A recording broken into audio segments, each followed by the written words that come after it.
What is up, everyone? Welcome back to another episode of Gab Talks. Today we are going to be taking a very basic comparison between two fitness trackers for under $40.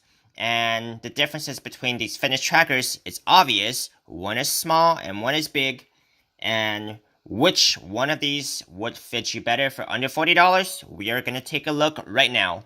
And before we begin, if you guys do want to purchase these watches after this video, you guys can use my affiliate link below, which will take you to eBay and trust the sellers, and I will earn a commission at no extra cost to you. And if you guys have not yet already, make sure to subscribe to my channel, as I'll be coming up with new weekly videos on the latest gadgets, electronics, and smartwatches. Now let's begin. On the left here, we're going to have the P3 Plus Fitness Tracker, which is also IP68 waterproof, which is professional waterproof. You can take this for a shower, swim, bath, whatever that you submerge this bracelet with. And on the right, we're going to have the CK12 Smartwatch, which is only IP67 waterproof, which means it can only sustain splash and not be submerged. So we're going to start by looking at the P3 Plus here. This is a very cool smart band because you could do charging without any wires. You can really just pull out one of the band here and plug this up to an open USB port and start charging. So you can really just take this anywhere without having worries about wires. We're going to put this on and see how it looks. Now this watch is going to be feeling as slim as it looks. It's going to be a little hard to put on right now, so we're not going to bother with that. But I do like the screen here. It's very clear and it's colorful. The resolution is not bad for something under $40. Now check out the functions. You got your steps counters, distance, calories, multi-sport mode, blood pressure monitor, heart rate monitor, message reminders, and that's basically it. To use one of these monitors, let's check the heart rate monitor here. You will want to long press the button right here to actually start the heart rate reading. Now this fitness tracker is going to be a semi-touch screen, so what you do is you would actually have to just browse through the functions with this little button right here, but anywhere else on the screen is not going to work. So we're going to remember this reading. It's going to be 72 beats per minute. It's not too much out of my expectations.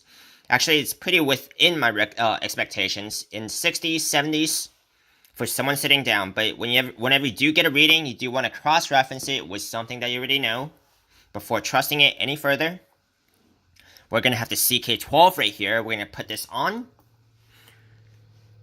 This watch comes in a variety of colors, but it's only going to come in silicone bands.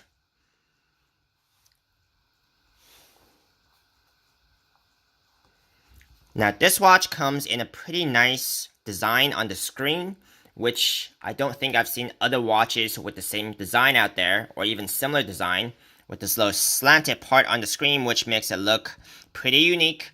I wouldn't mind wearing this watch just as a watch itself, just because it looks really cool.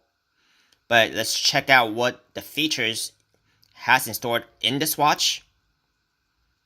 So you're going to have your steps counter, very standard, calories, distance, beats per heart rate monitor, blood pressure monitor, which is a plus because a lot of the other watches for under $40, you might not get the blood pressure monitor. So that's pretty much it. We're going to check out the heart rate monitor and see how accurate this is, cross-referencing this with the other reading that we have. So it's going to take a few seconds.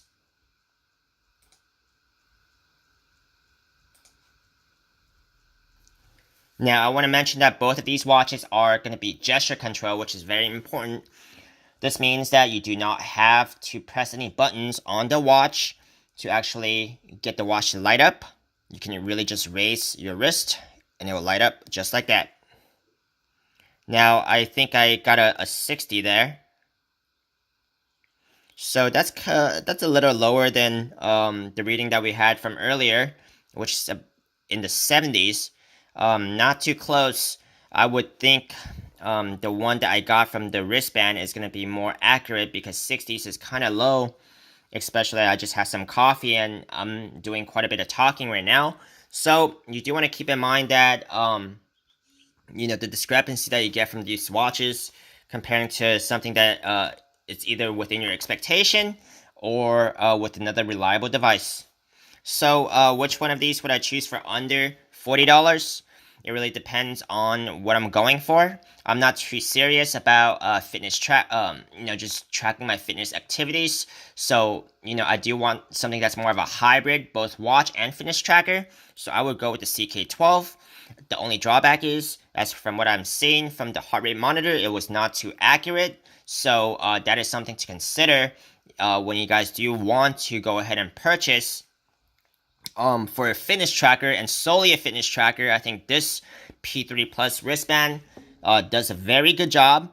For something that is so compact and it looks nice on the screen and it was very easy to go through. Neither of these watches I really had to go through the instruction manual to understand how to go through the watches, so it really says something.